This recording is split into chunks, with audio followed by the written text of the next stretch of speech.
Hey, welcome. Today we're going to be discussing some methods to activate the philosopher's mind, the realm of silence and stillness, which activates the higher mind or the cerebrum, which is the inner shepherd or the Lamb of God, which takes away the sins of the world, which is the human body.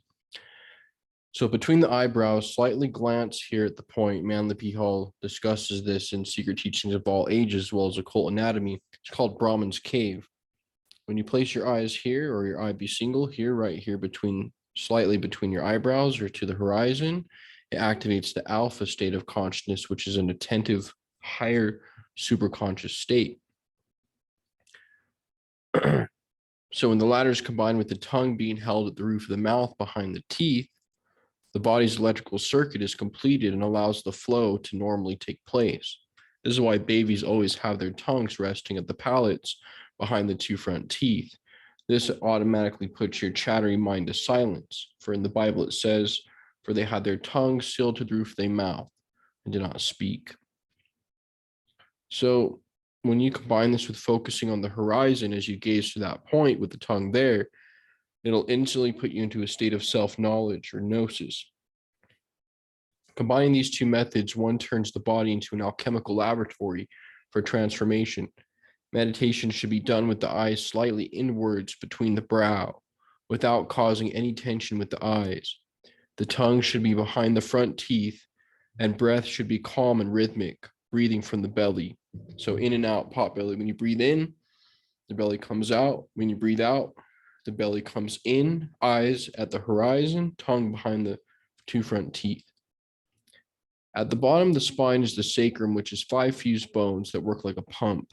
If you breathe from the belly and complete the electrical circuit, the energy that accumulates in the lower sexual center gets transmuted and sublimated and vaporized into a more refined energy, or that pumps the thermometer or the oil back up into the brain. And this is how you seminize the cerebrum. Samael talks about seminizing the cerebrum with the vapor, not the actual fluid, because the fluid actually doesn't actually go up the spine, it vapors up the central column. So if you do only the breathing with the eye gazing, you will experience benefits, but with the intended purpose to transform that sexual energy, that raw energy, into spirit and inspiration is the main focus. So Aries, the Lamb of God, resides in the cerebrum, and we tap into that force, which is Hiram-Abiff, the Masons speak of, the chief archetype of the entire temple, because it's the first that forms in the womb, the central nervous system. And it's the part that devises the form and the unique individual that we all are. So we need to become Masons, essentially, or bread cookers, metaphorically speaking, because Mason means to cook bread, or to meso meaning bread, and also fish, cooked fish, which means to become a fish cooker, would be to cook the sexual energy, which resembles fish. So we cook our fish and become Masons. The fish is the sexual energy. By retaining it, we rise our temperatures and cook the fish or the semen. The cerebral spinal system is the first anatomy that is formed and has the blueprint and building capabilities that form the entire body.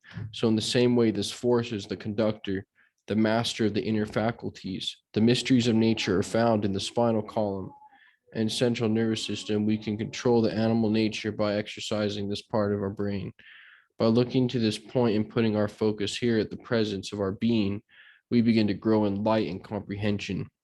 The final technique that can be combined with the above is the Mona Lisa smile. So this is when we take our smile, so with the eyes looking towards the horizon, the tongue behind the front teeth, we smile slightly, halfway. This automatically starts secreting those fluids into the brain. And if you do this in a dark room, you'll begin to see light within yourself, within yourself, and have experiences.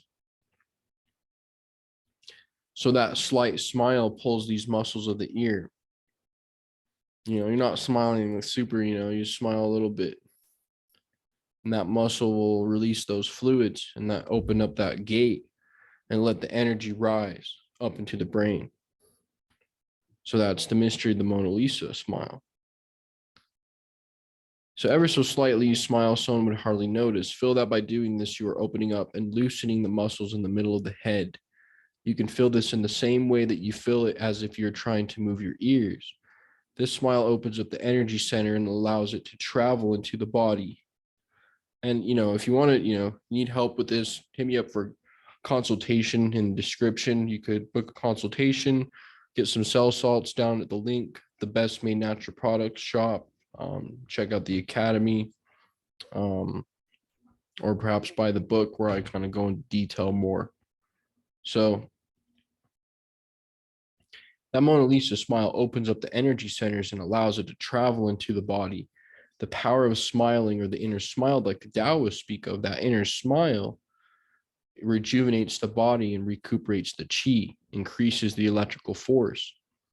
So by combining all of these techniques with the peaceful heart and mind, you enter into the supreme abodes of Brahman, which is the stillness, the being that is not attached to the physical body. You'll get a taste of that splendor of the unmanifest. So life, of course, is a place of wonder. This material realm is just the negative polarity of spirit, which is the unmanifest. We as spirit souls, which are individual parts and partials, or children of the monad, or the first principle, which is the stillness, descended and crystallized into matter in order to become individualized beings. So then once we individualized, by mimicking the unconscious animal soul aspects that are the effect of the entropic forces of matter which pull the spirits into the physical incarnation, we then have to overcome attraction and repulsion, hot and cold, division of the two genders, or mysteries of Gemini, or Adam and Eve. Please check out the video, Adam and Eve and Twin Flames, because that division of the two genders is what we have to reunite and work on alchemically so that we can climb up Jacob's ladder to the more subtle realms and go back to the cause. Oh, that'll be it for tonight. Thank you.